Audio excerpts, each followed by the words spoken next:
Thank you so much for being on the show. Truly appreciate it. Of course. I'm glad to be on the show. So, I was just talking before you called, and first time I met you was earlier this month. It was Mhm. at Ryan Sinclair's Songwriters Round at BurgerFi. It was yourself, Yep. Ryan, and Ray Adams, and it was the first time I seen you perform, and you are very intriguing. Uh, Oh, well, thank you. I appreciate that. and I definitely enjoy the stories behind your songs. Definitely compelling. And I'm like, I really like this Vanessa Davis right here. I like where she's coming from. So, and then I saw you a couple of days later at Twisted Cork. You performed there as well, and I did. I like to, I like to get the word out on the local scene in all types of ways, whether it's this radio show or whether it's social media. So I recorded you for about a minute and put it on Instagram, and it was that was definitely one of my favorite songs you performed at BurgerFi and Twister Court. That's definitely one of my favorite Cool. songs. Which one was it? I don't even remember. Something about tunes, changing my tune, something. Changing my tune, Yeah, right? yeah. Yeah. So I definitely love that song. I love that record. Thank you. So not only that you are a singer-songwriter, but you do theater work as well. We'll definitely Yeah. we'll definitely get into both sides, but we'll start with the music side first. What made you decide to get into music?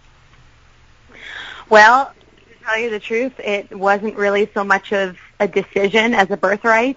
My family is all musicians, and so growing up, my friends said we were kind of like the Von Trapp family. I mean, I grew up in a small town in Canada, and everyone knew who our family was, to the point where, like, we couldn't go, me and my siblings couldn't go trick-or-treating without people being like, oh, you have to sing for your candy. So mom's a music teacher and dad's a musician as well, and so I started singing lessons at the age of 2 and piano lessons at the age of 5 because my mom couldn't hold me back anymore. Even at that young age, I would hear all of her students coming in and taking lessons, and I kept asking her, when do I get to take lessons? When do I get to take lessons? To the point where she was finally like, okay, you can take lessons. So I've basically been singing and been on stage pretty much as soon as I could put a sentence together. I was putting melodies together and singing, and apparently my mom says the first thing that I performed on stage was I'm a Little Teapot. When I was about 2 years old, there was this music festival. Canada's a very eclectic and very musical culture. Music is very important in Canada, and investing in musicianship and in musicians is very important there as well. And so there's these local music festivals that go around through the entire country and different areas. And so when you get a little older, you can compete, and you can choose to look at it as a competition or more of a way to get feedback from the local adjudicators, which are like the judges. But when you're that young, you're not competing in a class. It was just an opportunity. I don't even know what the category was. It might have been 5 and under or something like that. Just an opportunity to get up on stage and sing. And so I had been doing that from a young age. And that was more really classical music. My mom was a classical musician. My dad's a jazz musician. So I grew up with those influences. And it was really when I started playing guitar at 14 that I kind of picked up more of the singer-songwriter pop styles for myself. So at that time I was still studying classical, and I was still competing in music festivals and singing in different languages and all of that. But my favorite class was musical theater, so I did, invest in musical theater training at a younger age as well. But I discovered that my passion was writing, and all it took was a couple of really good breakups for me to figure that out, that I loved writing about it, and the ability to write the songs with guitar opened up a whole new. I did write a few songs before that with piano, but once I took up guitar, it was kind of like, why has this instrument not always been in my hands? It just felt like the missing piece was just put into the puzzle for me as a songwriter. So, yeah, that was a bit of a tangent. I hope I answered your original question. Oh, you did, and then some. You definitely come from a musical family. Everywhere you turn, either someone's playing music or working on a song or teaching the music. So, oh, absolutely. Yeah, it was. I would be on the phone with a friend of mine, and they would be like, "Oh, who's playing music in the background?" And I'd be like, "Oh, I'm so used to it, I didn't even hear it." Like, my dad would be practicing jazz trumpet, and it's loud, and I'm like, "Oh, I didn't even realize he was playing," because I was so used to hearing it in the house. Music just it's everywhere. Literally and figuratively. Right. So, how long did you live in Canada before moving here to the United States? I lived in Canada until 2005. And obviously that's when I moved here. So, yeah, I moved here in 2005. I visited in 2004 because my sister was going here. The University of Kentucky actually has a really great opera program, and so she was doing her master's at the time in the opera program down here, and I came down and visited her the year before, and I loved it so much. It just felt like home, and so I actually came down a year later and decided to call Lexington my home. Well, I've lived in Lexington like half my life, and one thing about this city, kind of like majority of the South, there is that Southern hospitality. They will treat you like one of their own. And this city has been real good to me. And that was way before I became a radio DJ. So to be acknowledged by them before and then now is pretty cool, and I'm very happy to be here in Lexington. So much going on, a very busy local music scene that goes on, and I've just been going to local shows for a little over 2 years now. It's just something that I enjoy do. Cool. And I listen to all types of music. I guess the perception of me is, well, he listens to hip hop, and okay, yeah, that's true, but I'm more than that. And people have introduced me to all types of artists, and I feel like family. I feel embraced.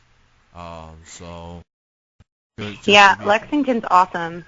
There's a great music scene, so many talented musicians, so many talented writers. So it's been great getting to kind of know people's community a little bit more and support each other as local artists. So yeah, it's been great. So for you, I want to talk about this album that you've done. And what was it like recording it, going through the songwriting process? And it's got an interesting album name. Let's talk about this album. Right. Yeah. Okay. So I'm going to get real with you here for a second. Okay. I haven't really been calling this an album.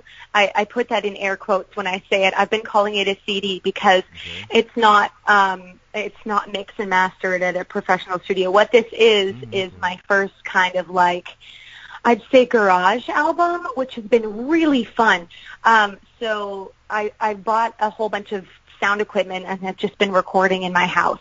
So most of the songs on this album were just recorded in my home recording studio, which I think is great, honestly. I think for me it was refreshing, and I think for artists as a whole to be able to put out good quality material that doesn't take you going in the hole financially. It doesn't take a whole bunch of fancy equipment. Like there's no auto-tune. It's literally just me and my guitar on a lot of the tracks. And then, some of them have a few other parts that I've added instrument-wise, like a piano part, or there's one of the songs that has a little string quartet at the beginning that I wrote that goes into the song. But most of it was produced right at my home studio. So it's been really fun. It's been a pet project for me, and I've enjoyed really putting the CD, as I call it, together. So yeah, the title of it is If Only Life Were a Song, which is the very last lyric of the very last song on the CD. So I kind of you have to sort of listen through the CD to figure out why it's called that. But there's a little bit of a running theme through a lot of the music that's relating music to life, and the album is really about finding your voice, not only as a musician but as a person. You know what? Just find to do and owning that, and finding what means a lot to you to speak up about, and then speaking up about it. So there's a running theme through quite a few of the songs about finding your voice and relating music and singing to having a metaphorical voice, if that makes sense. Oh, it does. It definitely does. So, for my understanding, you have copies of it available. Could this also be purchased online, or just hard copies at the moment? It's just hard copies at the moment. I'm looking into being able to do some online purchasing, but I'm not there yet. I'm kind of, I'd say I'm amping up to be more of a full-time musician, singer-songwriter, and recording artist. But in my day job, I guess, in my adulting world, I'm a music teacher, and so that takes up quite a bit of my time, but I love it. So that's been really fulfilling. No, at the moment it's just hard copies, but if anyone did want to get hold of one of these CDs, they could message me on my Facebook page, which is Vanessa Davis Music and Theater, and I would be happy to figure out a way to get that CD into your hand. And I'm also selling them at shows that I'm doing. So I'll definitely want to get into the theater side of things. Yeah. And definitely a passion of yours, obviously. How would you best describe, being a part of theater and, just being around people and put a play or a screenplay together and just seeing it all put together in front of an audience? Right, yeah. Well, the screenplay side I haven't dabbled in too much. I've been in a couple of short films that friends have produced and whatnot. Mm-hmm. But the main thing is musical theater. Let me see, how many years did I teach at a musical theater? I taught, my very first job after graduating high school was teaching at a musical theater studio in Canada. And I taught there for, I guess, 4 or 5 seasons before I moved here. And then I taught at the musical theater studio here for, I want to say somewhere around the same. I'd actually have to go back and figure out the dates, but maybe 5 years. So, and mostly teaching voice, but there has been some crossover of not choreographing so much as a dancer, because I'm not a trained dancer. I've dabbled in dance, but I'm not as good as the professionals. We'll leave it to them, but I can block a number, and so I have, had the opportunity to do some of that and to music direct some local children's shows, as well as directing a couple of them. So, but I love it, and in my free time as a hobby, I review musical theater shows. So I do have a website called Critical Acclaim, where I will post blog posts about the musical theater shows that I've been reviewing and recommending them to people. And what I like about doing that is that there's definitely a place for musical theater critics that will be really blunt and be negative when they need to be negative, and I don't have a problem with that approach. I think it's great. I think there are people who do that really well, who get to the point and say what they need to say in that way. I focus more on children's theater, and my point is to foster arts community and to encourage the instructors and the teachers and the directors that put their heart and soul into these productions, and a lot of times have a very limited budget to do it. So if I do have something, critical to, it's in a very kind way that allows them to learn and grow, and allows the children to grow from the experience without feeling, like they failed in any way. So it has a very positive tone, and it's just about sharing with the community the different projects that are out there and what everyone's up to in the community, and what a wonderful job all these arts teachers in Lexington and surrounding area are doing with their kids. I definitely gonna have to check out your theater work in person one day. I rarely get a chance to check out theater because I've been like going to local music shows so much. But Right. but I do like to go to theater every now and then. So let me know some upcoming theater events that you have, and I'll definitely check one out in the future for sure. Yeah, definitely. And I always link my reviews and my upcoming events to my Facebook page, Vanessa Davis Music and Theater. And that's why I've combined it all into one, so that people who are following, me as a singer-songwriter, and people that are following me as a musical theater critic can kind of both connect there, and hey, maybe there'll be some overlap and I can develop one fan base from the other. So any upcoming things, any projects I'm working on will all go on that page. Speaking of your Facebook page, your Yes, sir. your next music show is on October the 14th at Twisted Cork, and you're going to be performing alongside with the co-open. Yeah. So and you will be back at the Twisted Cork. What's it like performing there? The vibe and I love Twisted Cork. It is one of my favorite venues. I feel that the patrons of the Twisted Cork are really great to their musicians. They love hearing original songs. They tip well. They're rowdy. They're great, but they'll kind of lean in and listen to a slower song or one that has a little bit of a deeper meaning as well. So I love it. They're great fun, but they're very respectful. It's just a really fun culture there.